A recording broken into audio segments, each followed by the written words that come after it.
ಮುಂಬೈಯಲ್ಲಿ ನೋಡಿ 2 ಏರ್ಪೋರ್ಟ್ ಇದೆ, ಚೆನ್ನೈಲಿ 2ನೇ ಏರ್ಪೋರ್ಟ್ ನಡೀತಾ ಇದೆ. ಯಾಕಂದ್ರೆ ನಾನು ಏರ್ಪೋರ್ಟ್ ಯೂಸ್ ಮಾಡೋನು, ನನಗೆ ಎಲ್ಲಾ ಕಡೆ ನಾನು 5 ರಾಜ್ಯ ಸುತ್ತೋದ್ರಿಂದ ನನಗೆ ಎಲ್ಲಾ ಕಡೆ ಗೊತ್ತಿರೋದ್ರಿಂದ ನಾನು ಈ ಮಾತು ಕೇಳ್ತಾ ಇದ್ದೆ.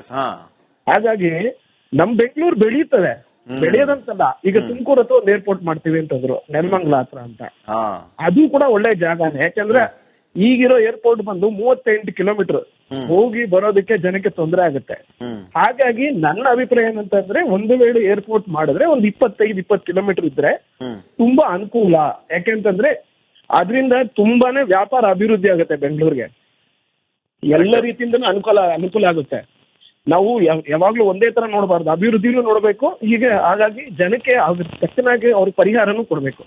ಆ ಒಂದು ಸಮಂಜಸವಾಗಿ ಮಾಡಿದ್ರೆ ಈ ಏರ್ಪೋರ್ಟ್ ನ ಭೂಸ್ವಾಧೀನ ಸಂಗ್ರಾಮ ಆಗ್ಲಿ ಏನೇ ಇದ್ರೂ ಕೂಡ ಅದು ಸರಿಯಾಗುತ್ತೆ ಅನ್ನೋದು ನನ್ನ ಅಭಿಪ್ರಾಯ sir. Fine sir, thank you Kumar ಅವರೇ ಕರೆ ಮಾಡಿ ಅಭಿಪ್ರಾಯ ತಿಳಿಸಿದ್ದಕ್ಕೆ.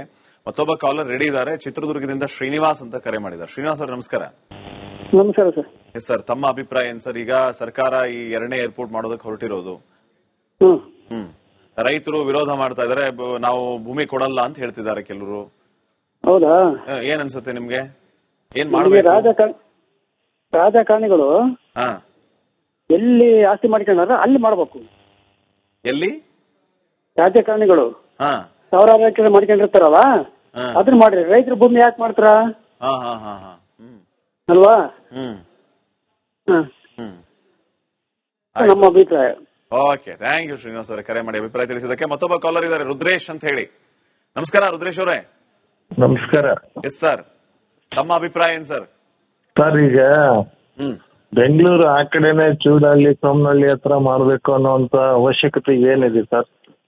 ಬಲವಂತವಾಗಿ ರೈತರ ಹತ್ರ ಜಮೀನ್ ಪಡೆದುಕೊಳ್ಳೋ ಅವಶ್ಯಕತೆ ಏನಿದೆ? ಈಗ ನಮ್ಮ ಸ್ನೇಹಿತರು ಕೆಲವರು ಬೇರೆ ಬೇರೆ ಕಡೆಯಿಂದ ಮಾತಾಡಿದ್ರು. ಈ ಕಡೆ ತುಮಕೂರು, ಈ ಕಡೆ ಚಿತ್ರದುರ್ಗ ಸೈಡ್ ಮಾಡ್ಬೋದಲ್ಲ ಸರ್?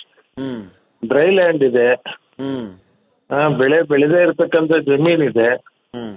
ಅದನ್ನ ಡೆವಲಪ್ಮೆಂಟ್ ಮಾಡಿದ್ರೆ ಆ ಕಡೆ ಏರಿಯಾ ಮಧ್ಯ ಕರ್ನಾಟಕ ಹತ್ರ ಆಗುತ್ತೆ. ಹೌದ್ರಾ? ಮಾಡ್ಬೋದಲ್ಲ ಸರ್? ಇಲ್ಲಿ ಬೆಂಗಳೂರು ಅಂದ್ರೆ ಕರ್ನಾಟಕ ಅಂದ್ರೆ ಬೆಂಗಳೂರು ಒಂದೇ ಆಗ್ಬಿಡುತ್ತಾ? ಬೇರೆ ಬೇರೆ ಕಡೆನೂ ಡೆವಲಪ್ಮೆಂಟ್ ಮಾಡ್ಬೋದಲ್ಲ ಸರ್?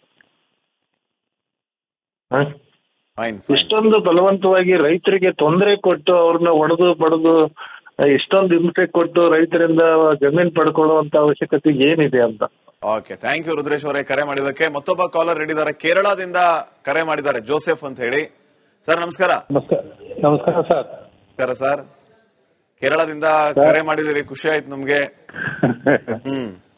ಸರ್, ನಾನು ಫೋನ್ ಮಾಡಿದ್ದು, ಈಗ ಬೆಂಗಳೂರು ಇದೆ, ಅಲ್ಲಿ ಒಂದು ಹುಬ್ಳಿ ಅಂತ ಒಂದು ಏರ್ಪೋರ್ಟ್ ಇದೆ ಸರ್. ಅಲ್ಲಿ ಯಾವುದೇ ವ್ಯವಸ್ಥೆ ಇಲ್ಲ.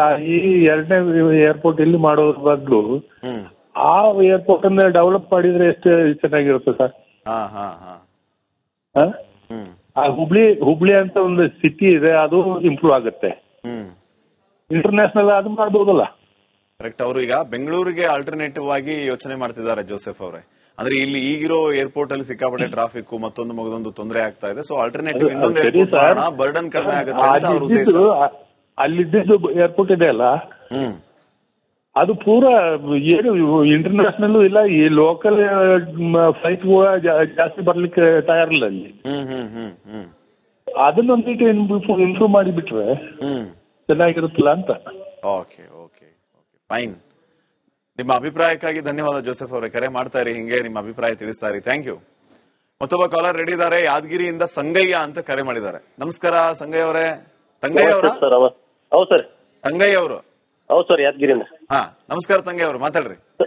ಸರ್, ಈಗ ಅಲ್ಲೇ ಮಾಡ್ಬೇಕಂತೇನಿಲ್ಲ, ಇಲ್ಲಿ ಉತ್ತರ ಕರ್ನಾಟಕದ ಸಿಕ್ಕಾಪಟ್ಟೆ ಇಲ್ಲೆಲ್ಲ ಡ್ರೈ ಲ್ಯಾಂಡ್ ಇದೆ ಸರ್.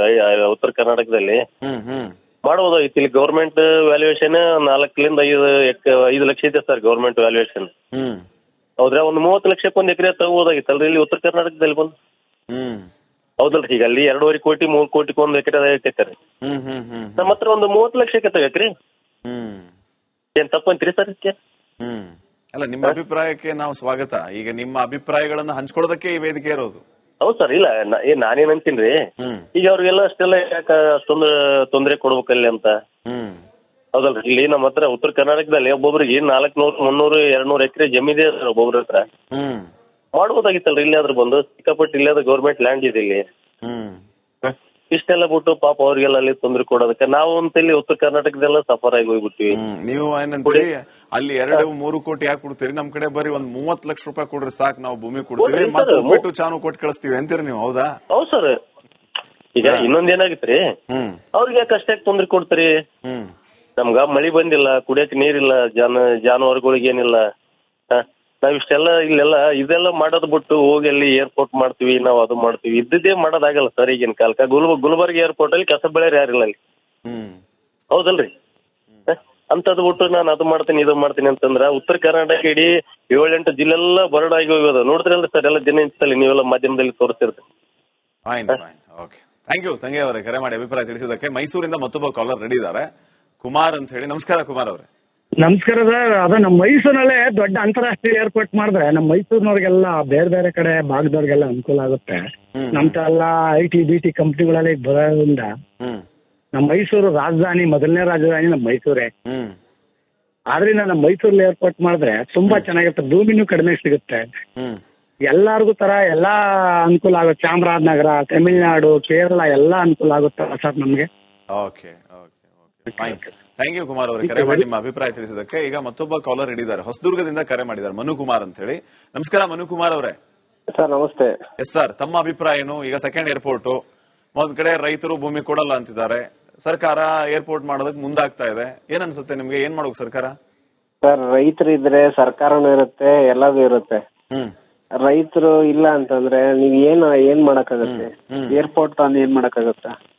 ರೈತರುಗಳು ಏನ್ ಬೆಳಿತಾರೆ ಅದರಿಂದ ಜೀವನ ಮಾಡಬಹುದು, ಬದುಕಬಹುದು. ಅದ್ಬಿಟ್ಟು ಇವ್ರು ಏರ್ಪೋರ್ಟ್ ಮಾಡ್ತೀವಿ ಇನ್ನೊಂದ್ ಮಾಡ್ತೀವಿ ಅನ್ನೋದಕ್ಕಿಂತ ಕರ್ನಾಟಕದಲ್ಲಿರೋ ಏರ್ಪೋರ್ಟ್ಗಳಿಗೆ ವರ್ಕ್ ಆಗ್ತಾ ಇಲ್ಲ. ಏರ್ಪೋರ್ಟ್ ಮಾಡಿದ್ನ ಎಷ್ಟೋ ಖಾಲಿ ಬಿಟ್ರೆ ಎಷ್ಟೋ ಇದಾವೆ. ಇವ್ರು ಬರೀ ಬೆಂಗಳೂರು ಡೆವಲಪ್ಮೆಂಟ್ ನೋಡ್ತಾರೆ, ಜಿಲ್ಲೆಗಳು ಡೆವಲಪ್ಮೆಂಟ್, ತಾಲೂಕ್ ಡೆವಲಪ್ಮೆಂಟ್, ಹಳ್ಳಿಗಳು ರೂರಲ್ ಡೆವಲಪ್ಮೆಂಟ್ ಆಗ್ತಾ ಇಲ್ಲ. ಮೊದಲೇ ಆಗಿ ವಿದ್ಯಾರ್ಥಿಗಳಿಗೆ ಸರಿಯಾದ ರೀತಿ ಸಹಕಾರ ಬಸ್ಗಳಿಲ್ಲ, ಎಲ್ಲ ಉಚಿತ ಕೊಟ್ಟಿದ್ದಾರೆ, ಆದ್ರೆ ಬಸ್ಗಳು ಸೌಕರ್ಯ ಇಲ್ಲಲ್ಲ.